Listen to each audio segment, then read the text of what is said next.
It was just before noon when he walked into the city bank. The air smelled of perfume, polished marble, and impatience. Every sound echoed. Every heel strike announced who belonged there and who didn't.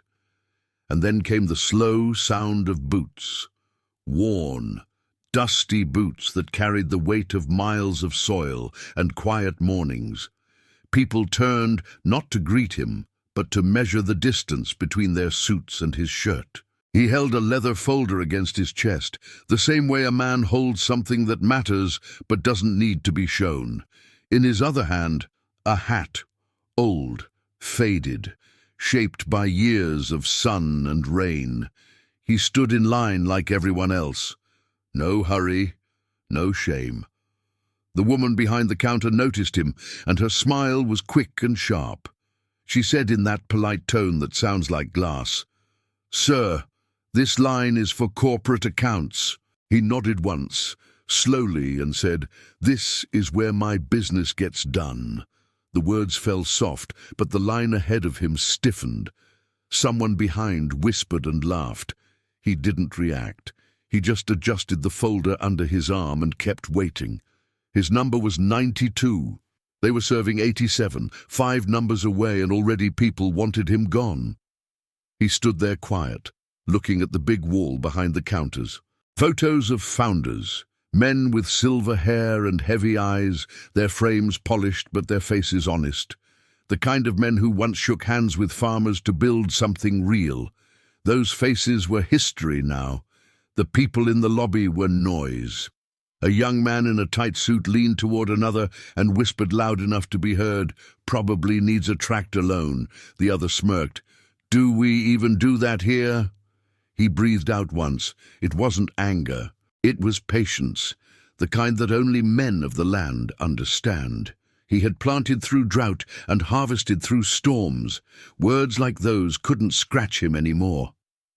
The receptionist turned, calling for someone inside.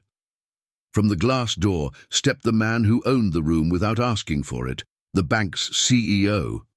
Perfect suit, perfect smile, eyes that scanned people the way others scan prices.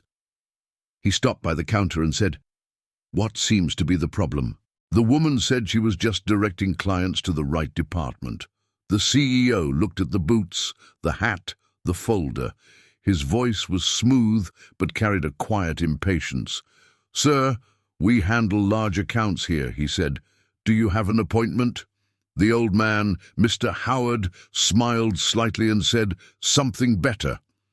The CEO raised a brow. "And what's that?" "Patience." The silence that followed was sharp enough to hear the clock tick on the wall. A few people chuckled. Someone pulled out a phone, pretending not to record. Mr. Howard didn't move. He just kept that calm breathing that makes proud men nervous. The CEO sighed. He wasn't used to waiting for answers. He said, "Sir, if you're here to extend a loan, we have specialists who can help you at another branch. Agricultural services are not handled in this building." The farmer nodded once, slowly, as if listening to the weather. He said, "I'm right where I need to be." The CEO didn't like that. He turned to an assistant and whispered something about security, just loud enough for others to hear. Then he said, "Fine, let's see what this is about." "Name, Howard," he said. "First name, Howard will do." The young executives smiled to themselves. He placed the leather folder on the counter. The sound it made was quiet, but it carried weight. The flap opened a little, and a thick paper flashed under the light. An old document, cream-colored, marked with a gold seal that caught the CEO's attention for a second. The receptionist leaned forward, trying to read it without asking. "Is that a deed?" she said softly. Someone laughed behind. "Everybody's got a deed, kid," the young banker said. "The question is, to what?" The air changed a little after that. The hum of conversation thinned. People could feel that something about this man didn't fit the script. He wasn't intimidated, and he wasn't impressed. He was just there, steady. He looked up at the ceiling lights, then around the room. Everything here was glass, glass walls, glass trophies, glass smiles. And like every glass thing, all it took was one truth to crack it. The CEO said again, "Sir, we appreciate our customers, but agriculture is volatile. We must evaluate risk." And, Mr. Howard interrupted, not with a shout, but with a calm firmness. "You won't waste your time, son. Some of us don't bet on yesterday." The CEO frowned, trying to understand. Mr. Howard lifted the folder and held it steady. Inside were papers no one else in that room had the patience to read or the time to respect. He didn't open it yet. He just let them see that he carried something older than their arrogance. He said quietly, "I came here for housekeeping." The word hung in the air. The CEO repeated it, confused. "Housekeeping?" Howard nodded. "Yes. You see, this place, it's built on my land, but we'll get to that soon enough." He straightened his back, the way men do before a long day in the fields. He looked around and saw the security guard watching him, half ready, half ashamed. He smiled kindly at the guard and said, "Don't worry, son. I've been coming here longer than you've been working." Then he stepped one pace forward and rested his hand on the counter again. Everyone was watching now. He didn't raise his voice, didn't need to. He said, "I've been with this bank since before these walls were glass, when it was a single floor, wooden desk, no air conditioning, and folks shook hands instead of signing screens. Your founders used to visit my farm to talk about credit and trust and work. They said the soil was the best collateral a man could have." He paused and looked straight at the CEO. "I believed them, and I still do." The CEO blinked, unsure whether to smile or to end it. Mr. Howard picked up his hat again, dusted it gently, and said, "Now, let's talk about the kind of debt you can't calculate." The room was silent. Phones stopped clicking. Even the air conditioner seemed to hesitate. He didn't need to say more. Something in his tone told everyone that this wasn't just an old man asking for a loan. It was something else, something deeper. That was the moment when arrogance started to tremble, and respect, quiet, invisible respect, began to grow. He wasn't there to borrow, he was there to settle accounts, and the lesson would start soon. He wasn't born with money, he was born with mornings. Before the city learned to wake up with alarms, he was already up with the sun. The world around him started in silence, a silence that wasn't empty, but alive. The rooster, the wind through dry corn stalks, the soft breath of cattle before feeding time. That was his music. That was how he learned rhythm, not from clocks, but from clouds. Mr. Howard had been a farmer all his life, but not the kind that bragged about acres. He bragged about patience, about keeping promises to the land. His father used to say, "You don't own the soil, you borrow it from your children." And for 50 years, that was how he lived. He rose before dawn, worked before words, and rested only when the earth exhaled back to him. He believed that money was just a seed. It grows only when planted with purpose. He never chased fast wealth. He believed in what he called the long harvest. Over the years, the town grew. Asphalt reached the edge of his property. New people moved in. The young forgot what patience looked like. They thought success was loud, shiny, and fast. He smiled at that. He had learned that anything that grows too fast often dies too early. He remembered the first time he stepped into that same bank decades ago. Back then, it wasn't glass and marble. It was wood, dust, and coffee. The men behind the counters wore rolled-up sleeves and knew his name. They shook hands. They spoke of trust, not terms. They understood what land meant. But the world changed. Farms became assets, not homes. People began treating soil like a spreadsheet, and little by little, respect turned into paperwork. Still, he kept his rhythm. He never fought change, he just adapted. The same way a farmer adapts to the weather. He didn't complain about storms, he built drainage. He didn't curse the drought, he stored water, and slowly, through discipline, he began to buy back what others lost, acre by acre, field by field. He didn't do it to prove anything. He did it because he understood one of the oldest truths of nature, that you never lose when you plant with care. Lesson 1. He would always say, patience grows roots. Nothing worth keeping grows overnight. The crops that rise fastest are usually weeds. Lesson 2, listen to the soil before you speak to it. It tells you when it's tired, when it's dry, when it's ready to give. The same goes for people. You can't take if you don't first understand. He applied those lessons not only to farming, but to business. While others gambled on trends, he invested in stability. When the city started expanding, he didn't fight progress. He watched where it grew and bought the ground before it arrived. The bank that mocked him today was standing on that ground. He didn't say that out loud, not yet. But he remembered the papers inside his folder and smiled. Every year, when others were selling land, he was buying. Not because he was smarter, but because he waited. He understood that time is the truest partner a man can have. He called it Lesson 3. The seed that waits is the seed that wins. There were hard years too. Seasons when the rain refused to come. Seasons when his crops failed, and his body ached like a field after frost. But he never quit. He used to stand in the middle of the empty rows and whisper to himself, "The sun always returns to those who stay standing."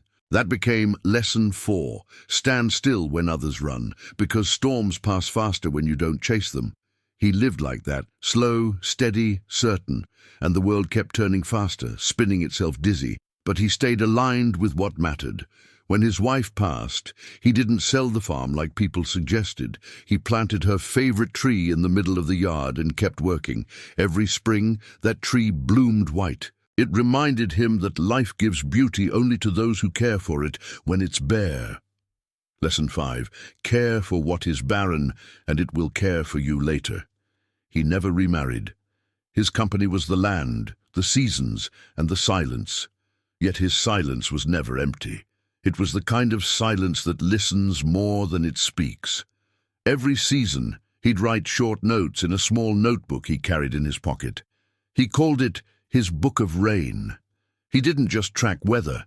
He tracked wisdom. Whenever something hard happened, he would write what it taught him. The pages were full of little sentences. Measure rain, not applause. Grow character before crops. Never plant pride. It poisons everything around it. By the time the bank's CEO was learning how to hold a golf club, Mr. Howard was already holding deeds. He didn't brag about them. He simply kept adding acres, turning farmland into quiet power.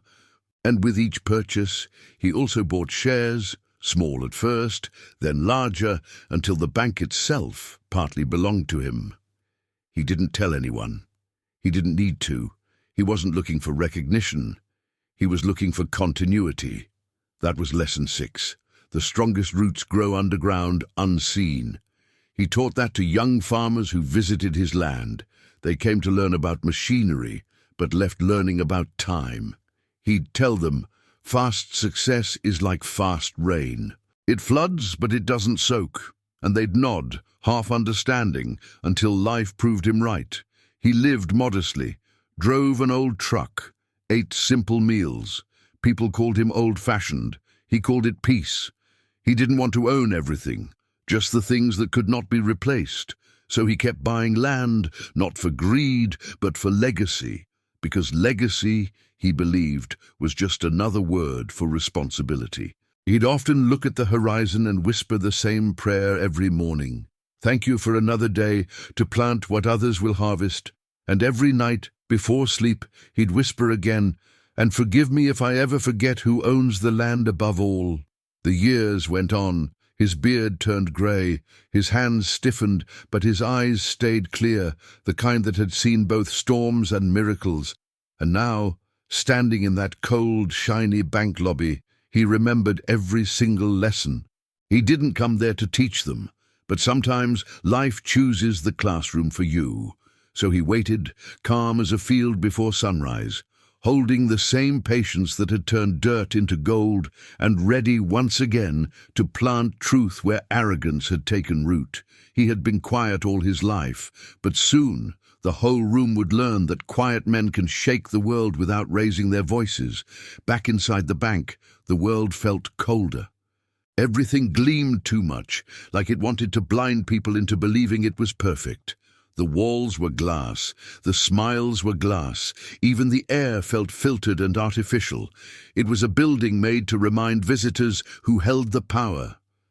Mr. Howard stood there quietly, hat still in hand, boots marking faint traces of dust on the marble. He didn't apologize for the dirt. To him, dust was proof of work. He looked around and noticed how everyone was trying too hard to appear important. People walked faster than they needed to, talked louder than they should, each of them afraid that silence might reveal how small they really felt. He saw his reflection in the polished wall, a man of the earth surrounded by mirrors. It didn't bother him. He knew mirrors don't show truth.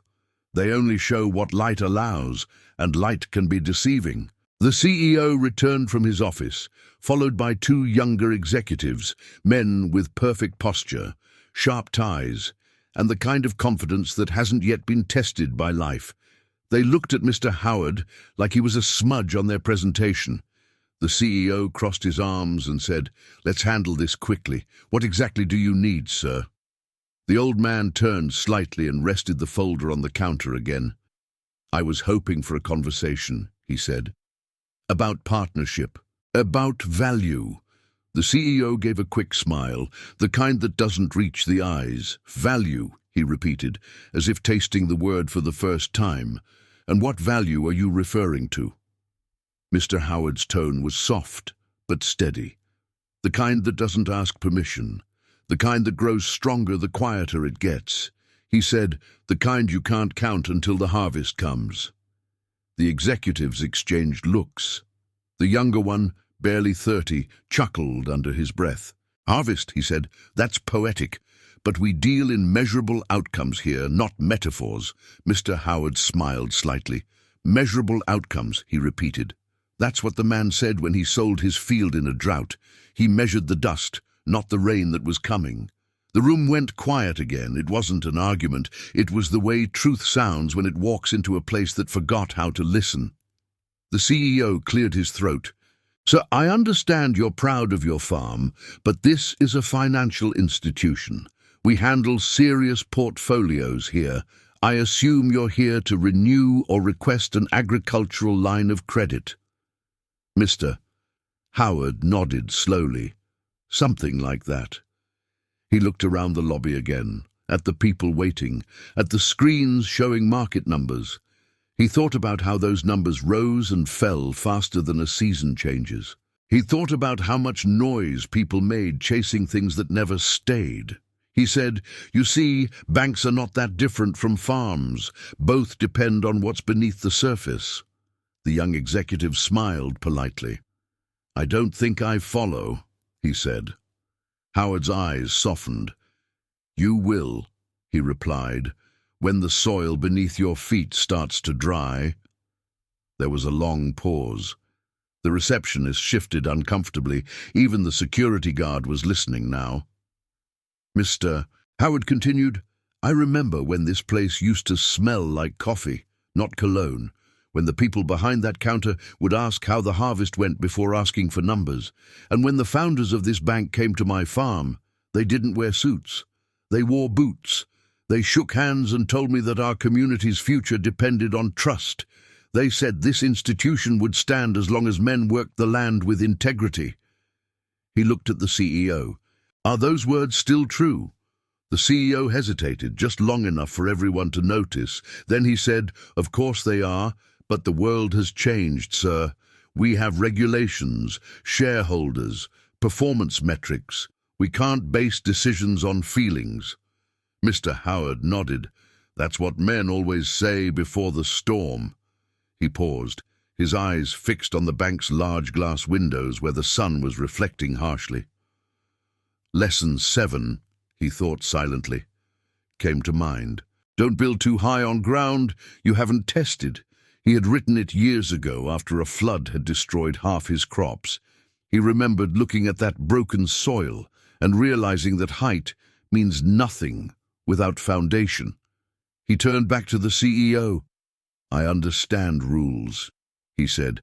I've lived by them longer than you've been signing them, but I also understand something else, that without the land, this bank would be a box of paper and air. The words weren't loud, but they landed with the weight of truth. For a moment, no one spoke. Then the CEO smiled again, but now it trembled a little. He said, "You must be mistaken, sir. Our operations are diversified. Our value isn't tied to any single property." Mr. Howard's voice remained calm.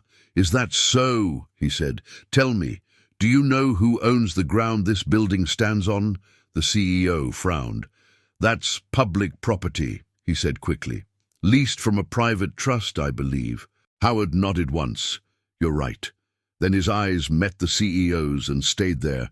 "And I am that trust." The room froze. Someone coughed. The hum of the air conditioner suddenly sounded too loud. The receptionist blinked as if she'd misheard him. The young executive shifted, unsure if this was a joke. But the old man didn't laugh. He simply opened the folder. Inside were documents, thick pages with embossed seals and signatures older than the suits standing before him. He said, "My father helped start this bank when it was nothing but an idea and a handshake. When he passed, I kept his shares. Over the years, I bought more. And while others sold land to chase dreams, I bought the dirt they left behind. Now that dirt carries the weight of your credit lines. So yes, gentlemen, this bank runs on my ground." No one moved. For the first time, the CEO didn't look tall. The glass around them felt thinner, like the truth itself was pressing against it. Howard closed the folder gently and said, "I didn't come here for a loan. I came here for perspective. Because when people forget the roots that feed them, the whole tree starts to rot." He turned to the security guard and nodded politely. "Thank you for being patient, son." The guard nodded back, silent, eyes wide. Then he looked at the CEO again. He said, "You see, there's something the land teaches you that the boardroom never will. You can't fake harvest. You either sowed or you didn't. And when the season comes, the truth grows whether you like it or not." The CEO swallowed, his voice lower now. "What exactly are you suggesting, Mr. Howard?" Howard smiled kindly. "I'm suggesting we remember who built this place and who still keeps it alive." He picked up his hat and placed it gently on his head. Then he said quietly, "You've all been standing too long behind glass. It's time to get your hands dirty again." He walked toward the exit slowly, the echo of his boots filling the room like distant thunder. No one stopped him. They all watched, realizing that power doesn't always wear a tie. Sometimes it wears dust. And for the first time that day, the people inside the bank understood what real value looked like. When he stepped outside, the air felt different, cooler, quieter, the kind of quiet that doesn't comfort you, but warns you that something is shifting. The city sounds went on, engines, footsteps, the faint rhythm of traffic lights changing, but none of it seemed to touch him. It was as if time had slowed just enough for him to breathe again. He placed the hat back on his head, the same way a man seals a prayer. The sun hung high, bright but not warm. He stood on the steps of that building and looked at its glass facade reflecting the sky. For a moment, it almost looked fragile, like one hard wind could shatter it. He thought of his father. The man had been gone for many years, but his words were still alive in his memory. "Never argue with a storm, son. Let it speak first." He smiled faintly. The storm was speaking now, only not through thunder, but through silence. Howard walked to the edge of the sidewalk and leaned against the rail. From there, he could see the city stretch out, endless windows, endless motion, endless hurry. People chasing things they didn't need to impress people they didn't like. He had seen it before. Every generation repeats the same race, faster each time, but toward the same cliff. He reached into his pocket and pulled out a small, folded piece of paper. A note from his notebook, one he had written years ago, in a drought so bad it cracked the ground. He unfolded it gently. The paper was yellowed, the ink faded, but the words were still clear. Lesson 8. When everything goes quiet, listen. That's when the truth begins to grow. He smiled. He had felt this quiet before. The calm before a storm is not peace. It's permission. It's the moment life gives you to choose who you're going to be before the rain tests it. He knew the men inside that bank were still talking about him. They would check records, pull files, make calls. They would realize soon enough that everything he said was true. But for now, he let them talk. He looked up at the glass tower again. So tall, so proud, so temporary. He whispered softly, almost as if to the wind.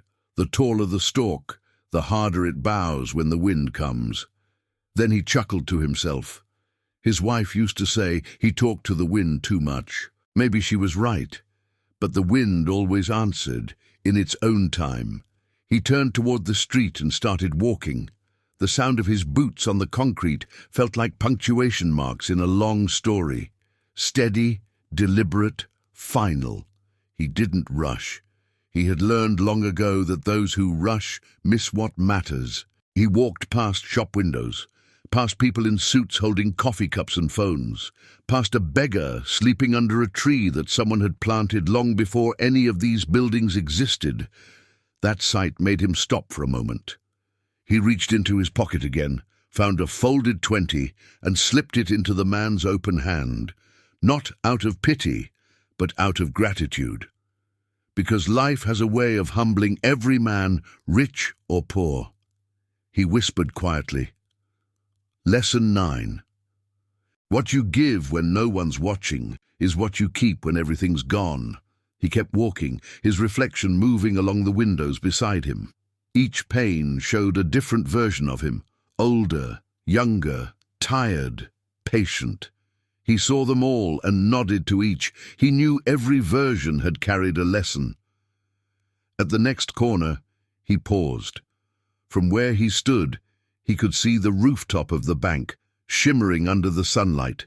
He thought about what was happening inside. He could almost picture it. The CEO calling an emergency meeting, the young executive explaining what went wrong, the receptionist whispering in disbelief. They were learning something the hard way. He didn't enjoy their discomfort, but he didn't regret it either. He never wanted revenge. He wanted remembrance. He wanted them to remember what the bank used to stand for. He crossed the street slowly. A gust of wind carried a bit of dust around his boots. He looked down and smiled. That same dust had once been fields, once been rain, once been roots. Everything returns to the ground eventually. That was nature's law, the one law that never changes. He stopped by a small park bench near the square. He sat down, placed the hat beside him, and rested the folder on his lap. He ran his hand over the leather. It felt warm under the sun, almost alive. Inside that folder was more than paper. It was his father's handwriting, his own signatures, decades of proof that patience can build empires. He leaned back and closed his eyes. The wind moved through the trees, carrying faint whispers of leaves brushing against each other. For a moment, it sounded like voices, familiar, comforting. He could almost hear his wife again, laughing softly, saying, "You're always trying to fix the world, Howard." And he would answer the same way he always had, "Not fix it, love, just remind it where it came from." He opened his eyes and watched a bird land near his feet, pecking at crumbs on the pavement. It was small, fragile, but free. He smiled again. Lesson 10. Freedom isn't the absence of walls, it's the presence of roots. He breathed deeply, feeling the slow rhythm of his heart steadying. He knew what was coming next. They would call him back. They would apologize. They would try to make it right in the way that men of pride do, with words instead of change. But this time, he wouldn't let them off easy, not because of anger, but because of legacy. He had built his life on lessons, and this would be one more. He would teach them that real strength doesn't come from owning glass towers, but from surviving storms and still choosing kindness afterward. He would walk back into that building soon. Not as a man wronged, but as a man responsible. He would give them the chance to see what grace looks like in action. He looked at the folder one last time and whispered to himself, "The soil is ready. Time to plant the truth." He stood up slowly, brushed off his knees and picked up his hat again. The sun had moved behind a cloud, casting a softer light over the city. He looked back at the bank across the street. It still gleamed, proud and polished. But now he saw it for what it truly was, a seedling, unaware of the storm forming above it. He adjusted his hat, took a deep breath, and crossed the street once more. Each step carried the calm of a man who had already won. He wasn't rushing toward conflict. He was walking toward harvest. He walked back through the glass doors like a man returning to his own house. No hesitation, no rush. The lobby was quieter now, and eyes turned toward him as soon as his boots touched the marble again. The same receptionist who had smiled sharply earlier now avoided his gaze. The young executives had vanished into offices, pretending to work. Only the CEO remained near the counter, voice low, phone pressed to his ear. Howard removed his hat and held it against his chest. He waited. He always waited. When the CEO noticed him, his words on the phone stumbled for a moment. He ended the call quickly, forced a smile, and said, "Mr. Howard, you didn't have to come back. We've already confirmed your holdings. It was quite a surprise." Howard's tone was calm. "Most surprises are," he said, "especially the ones we plant ourselves." The CEO tried to laugh. It came out thin. "Sir, if there was any misunderstanding, let me personally apologize. You have our full respect." Howard tilted his head slightly. "Respect," he said, "is not what you say after you've been caught. It's what you show before you know who's watching." The words landed like seeds in dry soil. The CEO looked away, embarrassed. Howard stepped closer, resting his hat on the counter. "I've seen men lose their harvest because they planted pride instead of patience," he said. "And pride grows fast, son. It grows tall, but it never grows deep." The receptionist blinked, listening. Howard's voice had that rare quality, steady, slow, and honest enough to quiet a room. He didn't sound like a man giving a lecture. He sounded like the land itself was speaking through him. He looked at the framed slogan on the wall behind the counter, "Partnership for the Future." He read it aloud softly, then looked back at the CEO. "Tell me, when was the last time this place partnered with anyone who had dirt under their nails?" The CEO hesitated. "We serve all clients equally," he said quickly. Howard smiled again, gently. "Equally," he repeated. "Then how come the weight of a man's boots decides how much he's worth here?" A few heads turned from nearby desks. No one spoke. No one dared to. He continued, "I watched you speak earlier, son.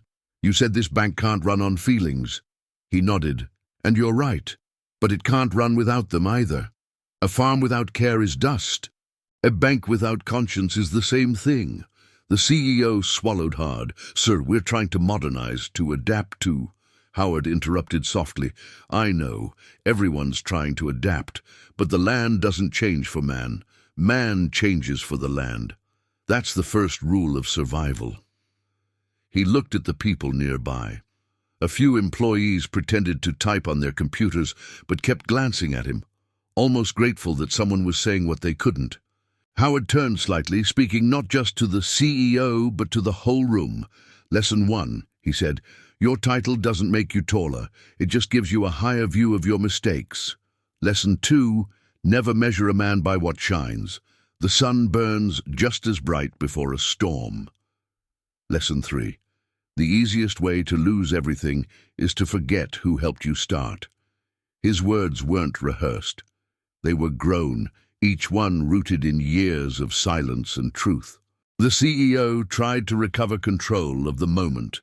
"Mr. Howard, if this is about representation or public image, we can arrange a partnership announcement, perhaps a press release recognizing your contribution." Howard shook his head slowly. "You still don't understand. This isn't about image, it's about identity." He paused, letting the silence stretch. "You built a palace of glass, son. But glass doesn't mean clarity. It just means everyone can watch when it breaks." The line of customers had grown. People were whispering. Some took subtle photos with their phones, pretending not to. Howard didn't mind. If a lesson needed witnesses, so be it. He looked at the CEO again. "You know what the soil taught me about leadership?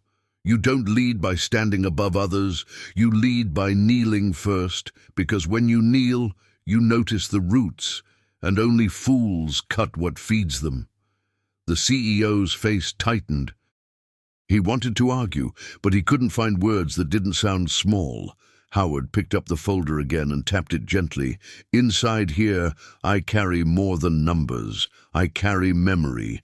Every acre, every signature, every drop of sweat that turned dust into credit. And all that memory sits beneath your foundation. That's why this bank has value, not because of your interest rates, but because of the people who believed in them." The CEO stayed quiet. The receptionist wiped a tear discreetly. It wasn't sadness, it was recognition. Howard took a deep breath, then said softly, "When my father died, he told me one thing I never forgot. He said, 'Son, never sell your ground to a man who doesn't know what it costs to dig.' And I suppose I came here today to remind myself that he was right." He turned his gaze toward the logo on the wall, then back to the CEO. "You've built a fine machine here, but machines forget what hearts remember, and that's why I'm here, to make sure the heart still beats." For a moment, nobody moved. It was as if the air itself was listening. Howard lowered his voice even more.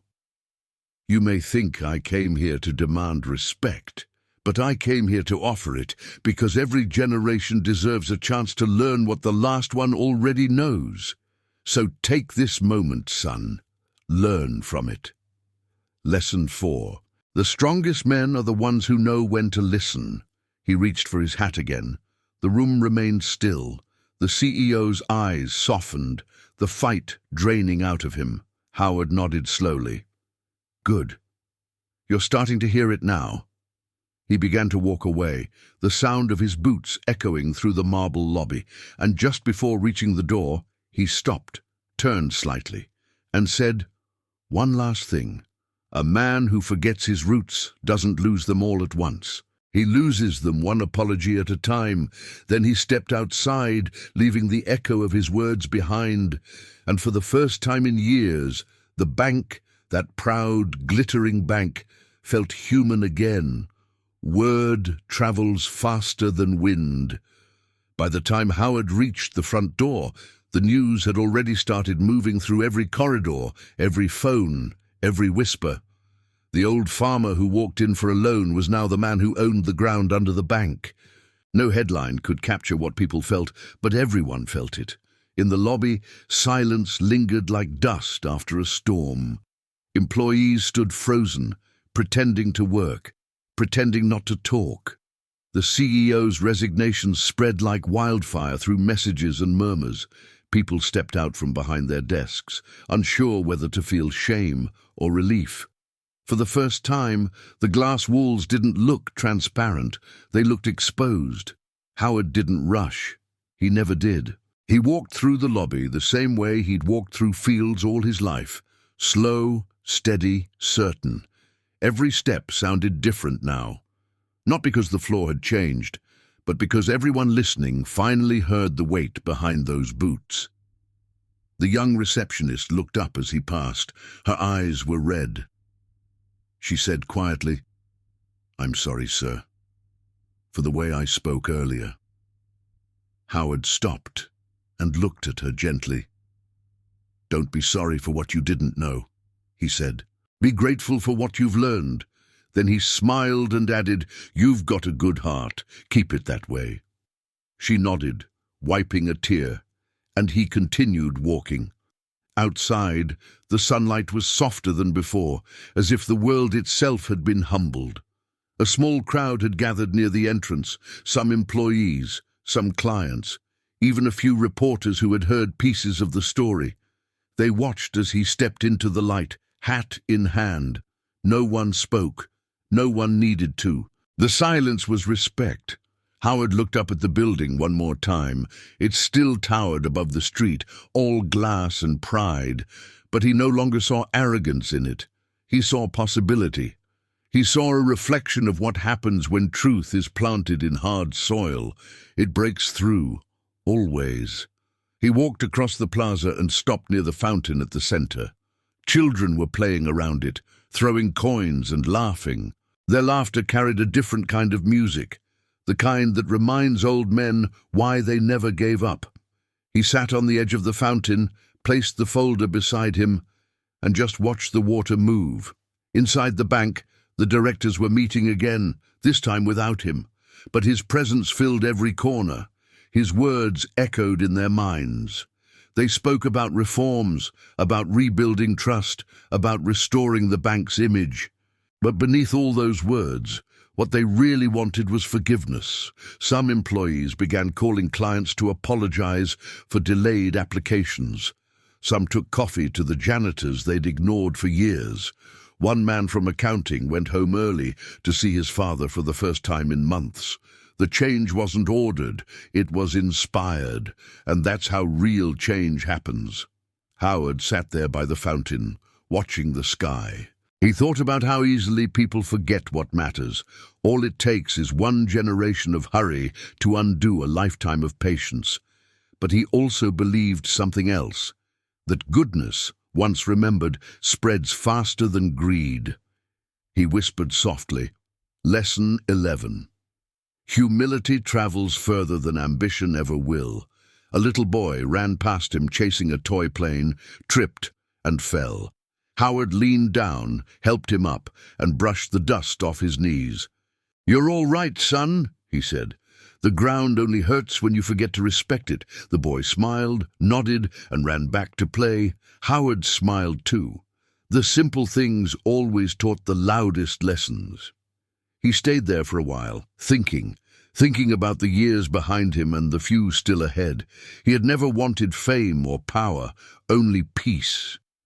And now, looking at the sunlight dancing on the water, he felt that peace return. Back inside the bank, something else was happening. The woman with glasses, the one who had spoken with honesty during the meeting, stood up and addressed the board.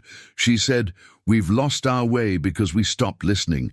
From now on, we rebuild from the ground up." One of the younger directors nodded. He said, "Mr. Howard reminded us that we're not managers of money, we're guardians of trust." And the room fell silent. For the first time in years, they felt proud, not of profit but of purpose. By late afternoon, the news reached the town. Farmers called each other on old radios and landlines, laughing in disbelief. The man they'd known as quiet, polite Mr. Howard had just humbled a bank without raising his voice. Some said it was justice. Some said it was divine. Howard just called it natural. The soil always gives back what you plant in it. A local paper printed a short story the next morning. The headline read, "The Farmer Who Owned the Bank," but the subtitle was better, "A Lesson in Roots and Respect." Howard saw it while buying feed for his cattle. He smiled and shook his head. He didn't correct them. Let them write what they want, he thought. As long as they remember the lesson. That night, back at his farmhouse, the air was still. He sat on the porch with a cup of coffee, watching the sky fade into purple. The fields stretched wide and calm before him. His dog lay at his feet. The only sound was the gentle hum of crickets and the heartbeat of the earth. He leaned back and said quietly, "Everything returns home eventually, even pride, even people." He thought of the bank, of the faces, of the apology in their eyes. He hoped they'd do better now. Not for him, but for the next man who walked in wearing dusty boots. The moon rose slow above the horizon, soft and gold. He whispered to himself, Lesson 12. The night doesn't end the day, it completes it. He smiled, knowing that the hardest parts of life often come before the most peaceful. And as the crickets sang and the stars appeared, Howard closed his eyes, grateful that the world still had space for quiet men who could remind it how to grow. 3 days passed before he returned to the city. The rain had come the night before, soft and steady, washing the dust from everything, roads, windows, even hearts. The air smelled cleaner. Howard parked his old truck near the same corner, stepped out slowly, and looked at the glass building ahead. This time it didn't look proud, it looked awake. He crossed the street, hat in hand, boots still marked with soil from his farm. People coming and going recognized him now. Some nodded respectfully, some smiled, some whispered his name as if saying it might bring them good luck. He greeted them all with the same calm nod, the same gentle kindness. Inside the bank, the lobby felt different. There was laughter, soft, genuine laughter, and the sound of people talking to each other instead of over each other. The receptionist saw him first. She stood quickly, a smile full of warmth replacing the sharp one from before. "Mr. Howard, welcome back," she said. He tipped his hat politely. "Good morning, young lady. Looks like the place learned how to breathe again." She smiled wider. "We did, sir, we really did." He walked further in. The walls had new posters. One said, "Integrity is the best investment." Another said, "We serve people, not numbers." He smiled. Small steps, but steps in the right direction. A manager approached him, not the CEO, there was no CEO anymore, but the woman with glasses from the board meeting. She extended her hand, steady and confident. "Mr. Howard," she said, "we've started the community program you suggested. We're offering fair loans again to local farmers and small businesses. The first approvals went out this morning." Howard nodded with quiet pride. "Good. The roots are taking hold again." He glanced around, seeing the employees working with new purpose. No arrogance, no rush, just people doing what they were supposed to do. Serving. He looked back at the manager. "I came here today for one reason," he said softly. "To thank you." She looked surprised. "To thank us?" He nodded. "Yes, for listening. Listening is the rarest skill left in this world. Most people hear just to answer. You heard to understand." He walked toward the counter, where the same young executive had mocked him days before. The man was there, standing straight, nervous, holding a folder. When he saw Howard, he froze. Howard smiled gently. "How's the weather treating you, son?" The man swallowed hard. "Better now, sir. Much better." Howard nodded. "Good." Then he looked the young man in the eyes and said, "You've got talent. I saw it even when you were too busy hiding it behind pride. Now use it right. Lead with humility, and you'll grow faster than any stock ever will." The man blinked, words stuck in his throat. Howard continued, "Lesson 13, pride builds walls, humility builds doors." The man smiled weakly and nodded. "Thank you, sir. I'll remember that." Howard patted his shoulder once, then turned back toward the main floor. He saw the security guard by the entrance, the same one who had been kind to him on the first day. Howard walked over and extended his hand. "You were decent when you didn't have to be. That matters more than most people think." The guard smiled. "Surprised? Just doing my job, sir." Howard shook his head slightly. "No, son. You were doing your duty. There's a difference. Duty comes from the paycheck. Decency comes from the soul. He handed the guard a small envelope. Inside was a note and a check. The note read, "For your daughter's education. Keep planting kindness." The guard tried to speak, but Howard just smiled and said, "Don't thank me. Thank the land. It always gives back when you least expect." He looked around the lobby one last time. The light through the glass looked warmer now, softer. Even the marble seemed less cold. He could feel that the place was changing, not just in policy, but in spirit, and that was what he had come for. Before leaving, he asked to see one more person. The woman who had been cleaning the floors that first day, invisible to everyone else. She came out shyly from the hallway, holding a mop. Howard walked to her and said, "Ma'am, this floor looks spotless. You do fine work." She smiled, surprised that anyone noticed. "Thank you, sir. It's just my job." Howard shook his head. "No, it's not just a job. Lesson 14. When you clean what others step on, heaven takes notice." Her eyes watered, and she whispered a quiet thank you. Howard nodded, placed his hat back on his head, and looked toward the exit. He took one slow breath and spoke softly, mostly to himself. The storm passed. Now it's time for the harvest. As he stepped outside, the sunlight broke through the clouds, washing the street in gold. People moved aside as he passed, not out of fear or fame, but out of respect. He paused at the top of the steps, looking back at the building one last time. He whispered, "Lesson 15.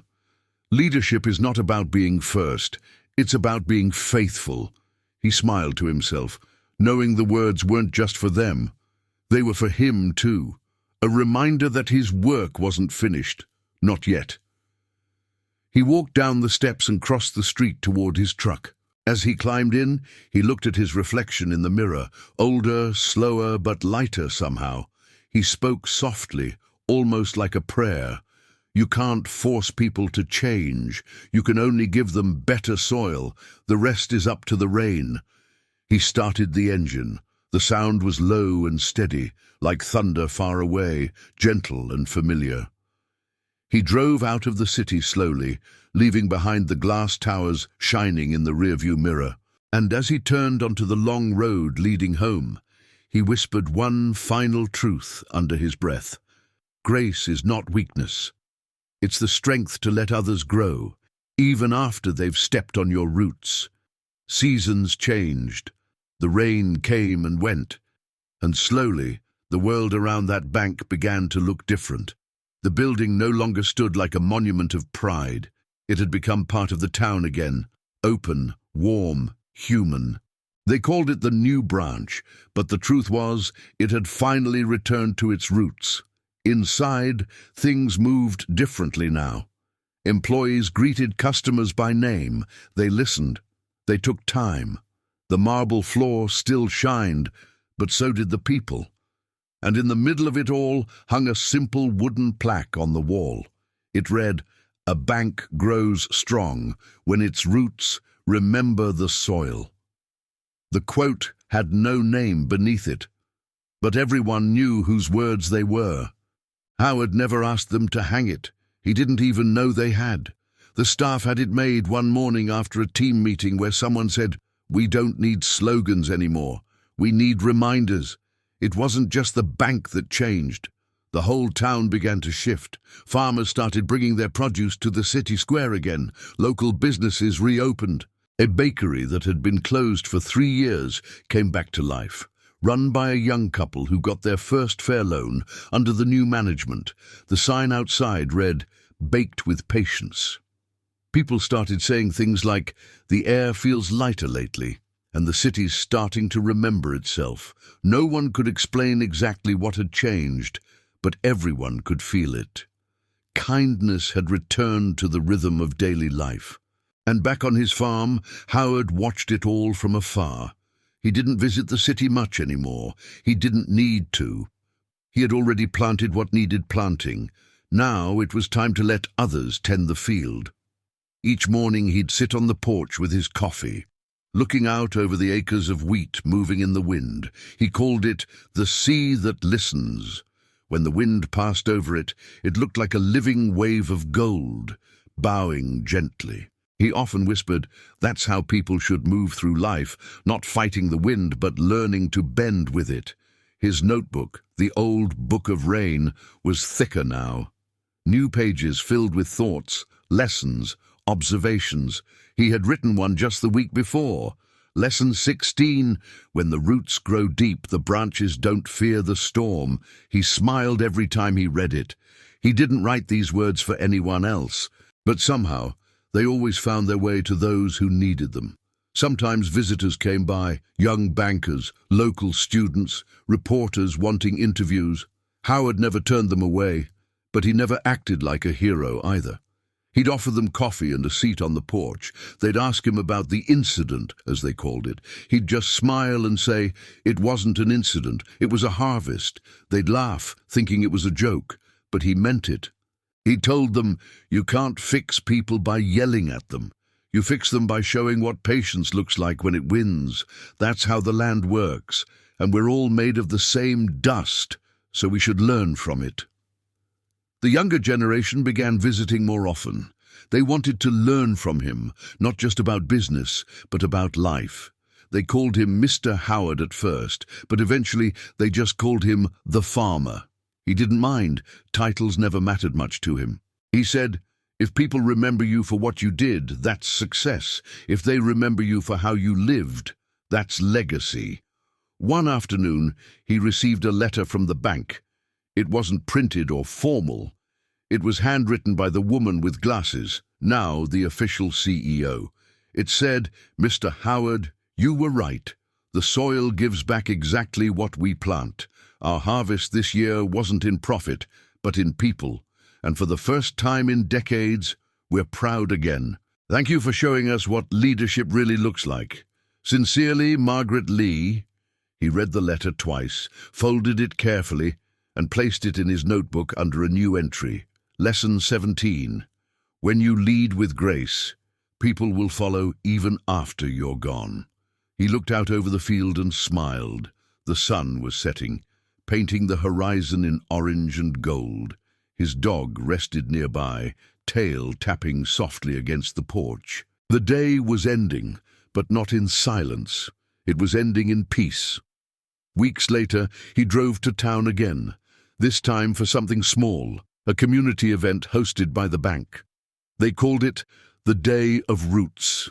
Farmers, workers, children, everyone gathered to celebrate cooperation between the land and the city. They played music, shared food, and told stories. Howard didn't want to speak, but they insisted. So he stood by the small stage, microphone in hand, and said quietly, I'm not much for speeches. I just came to see if the seeds we planted are still growing. The crowd laughed softly. Then he continued, just remember this, a community like a field only grows when people care for more than what's theirs. He paused, looking at the faces in front of him, young, old, rich, poor. Everyone was listening. He smiled and said, keep your hands honest, your hearts humble, and your word good. The land will take care of the rest. They applauded, not loudly, but with sincerity. The kind of applause that feels like a heartbeat. Margaret, the CEO, stepped forward and handed him a small wooden box. Inside was a brass key mounted on velvet. She said, this is the original key to the first bank building. We wanted you to have it. Howard held it carefully, his fingers tracing the metal. He said, keys open doors, but wisdom keeps them open. Then he smiled, pocketed it, and walked off the stage. As the evening faded into night, lights twinkled across the town. The air carried laughter, music, and the smell of bread and rain, and for the first time in a long time, everyone in that place, banker or farmer, rich or poor, felt the same thing. Belonging. Howard watched from a distance, standing near his truck. He whispered softly, Lesson 18. You know you've done your job right when the world keeps growing after you stop pushing it. He put on his hat, turned the key and drove home slowly, the headlights carving a gentle path through the darkness, like a reminder that even the smallest light is enough when the road is honest. Night settled over the fields like a blanket of quiet mercy. The stars came slow, one by one, as if the sky were remembering its promises. Howard sat on the porch again, the same chair, the same coffee cup cooling beside him. The farm stretched into the darkness, endless, patient, alive. He looked out and smiled. The wheat was tall now, swaying under the moonlight like a tide of silver, each stalk moving to a rhythm older than any clock. It was peace made visible. He thought of everything that had happened. The laughter at the bank, the silence of the boardroom, the faces of those who finally understood. He didn't feel anger. He didn't even feel pride. He just felt gratitude. Gratitude for the way truth always finds its path, even when men try to bury it. He leaned back and whispered softly, "It's funny how the world works. You spend a lifetime learning patience, and one day patience teaches you everything else." He closed his eyes for a moment. The night air was cool. Crickets sang somewhere far off, and in that stillness he began to speak quietly, as if he were talking not to himself, but to the land that had listened all his life. "Lesson 19, he said, whispering. "You don't need to raise your voice when your roots are deep. The ground always carries the message. Lesson 20, don't spend your life chasing storms. Wait long enough, and they'll come to you. And when they do, let them wash what needs to go." Lesson 21, respect isn't taught in schools or earned in titles. It's measured by how you treat people who can't give you anything. He paused, listening to the wind pass over the fields. It answered softly, like a friend agreeing without words. He thought about the people at the bank, the young executive, the receptionist, the woman with glasses. Each of them had learned something different, and yet the same. That you can't build trust with glass. You have to build it with time. He thought about his father, about the mornings when they'd work side by side, hands in the dirt, the sound of shovels and the smell of new rain. His father never said much, but every word he did say stayed forever. He used to tell him, "The land keeps secrets, son, but not forever. If you mistreat it, it tells the sky, and sooner or later the sky answers." Howard smiled. Maybe that's what had happened at the bank. The land had finally spoken.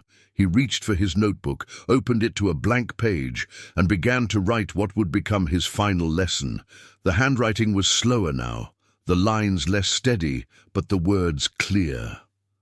Lesson 22. Grace is the highest form of power, because only the strong can forgive, and only the wise can do it without being asked. He put the pen down and looked out again. In the distance, lightning flickered, faint, harmless, the kind that stays on the horizon as a reminder that storms still exist, but they don't last. He whispered, almost smiling, "Every storm I've met left me cleaner than it found me." He thought of the generations that would come after him, people he'd never meet, working the same land, drinking the same water, looking up at the same moon. He hoped they'd remember not his name, but his way, the way of patience, honesty, and quiet strength. He spoke again, softly. "When I'm gone, I don't want people to say I was rich. I want them to say I was real. And I hope they treat each other with the same kindness they wish they'd received. That's all the inheritance the world needs."